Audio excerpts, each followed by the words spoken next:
देखो, श्री कृष्ण भगवान है ना, इनकी सबसे ज़्यादा पूजा होती है, भक्ति भाव से लोग पूजा करते हैं।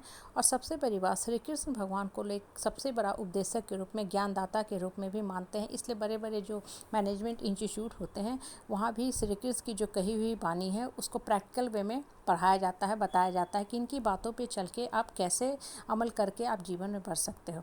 अब देखो, ये तो ही भगवान श्री कृष्ण के बारे में अच्छी बात है। दूसरी तरफ अगर आप देखोगे ना, तो महाभारत में जो कुछ हुआ, जो युद्ध में हुआ, कुरुक्षेत्र की जो रणभूमि में हुआ, वो सब के लिए भगवान श्री कृष्ण को उत्तरदायी कह दिया गया।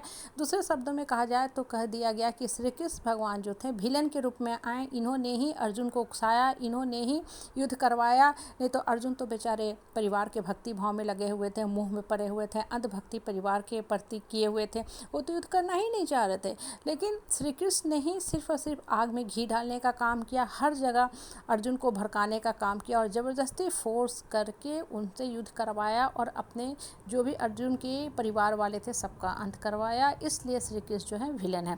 अब देखो, यहाँ जो गौर करने वाली बात है ना, जो ज्ञान की बात है, जो सीखने वाली बात है, उस पर गौर करो। ठीक है, श्री कृष्ण जो थे, ठीक है, अर्जुन को माध्यम बनवा के अधर्म का अंत करवाएं।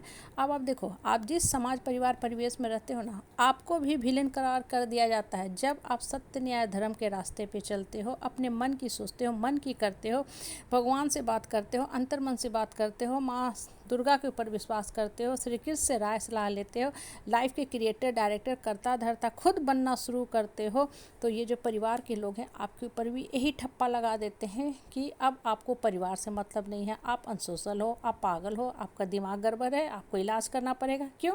क्योंकि सिर्फ और सिर्फ आपका फोकस अपनी तरफ चला गया, आप बढ़ने के बारे में सोच रहे हो। अब देखो, अब लोगों की बातों को आपको क्या करना है, दिमाग में क्या ढोते रहना है, सोचते रहना है, लोगों की नकारात्मक बातें मन में लेके दिन भर दौड़ते भागते रहना है कि लोग क्यों ऐसे बोल रहे हैं, नहीं बोलना चाहिए, लोग मेरा मनोबल गिरा रहे हैं।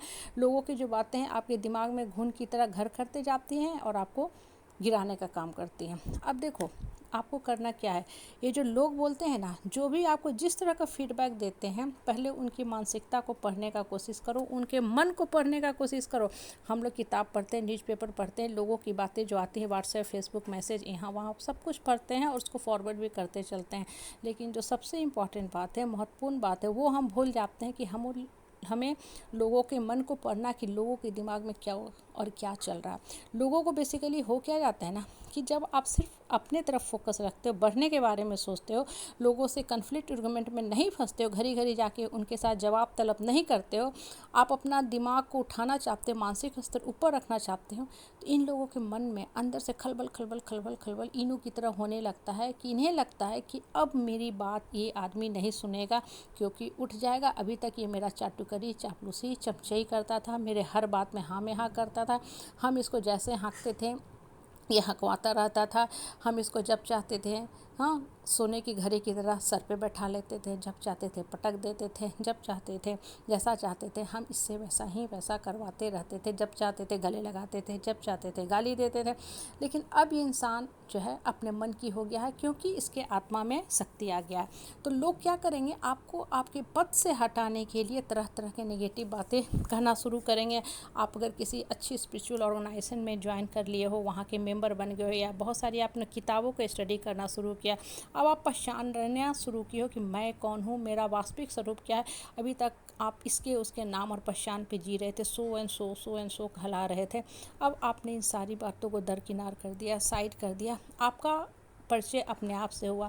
आप पहचानना शुरू किए कि मेरा वास्तविक स्वरूप क्या है, मैं एक फ्री फ्लोटिंग एनर्जी हूँ, मेरे अंदर अदम्य अदम्य साहस और शक्ति भरी हुई है, जिस शक्ति को कभी मैंने देखा ही नहीं। जैसे घर में होते हैं ना, कभी पैसे कहीं पर्स में पड़े होते हैं, कहीं रखे होते हैं अलमीरे में, हम देखते नहीं हैं, कुछ समय के बाद बरसों बाद हमें मिलता है तो बड़ा खुशी होता है कि अरे मेरा 10,000 रुपया यहाँ पड़ा हुआ था। वही हाल लाइफ के साथ है।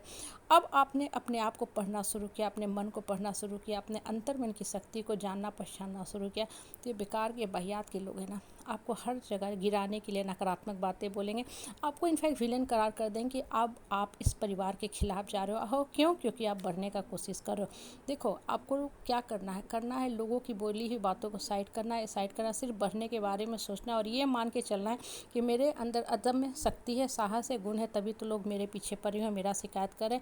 इसलिए मन को शांत रख के आगे बढ़ते रहो।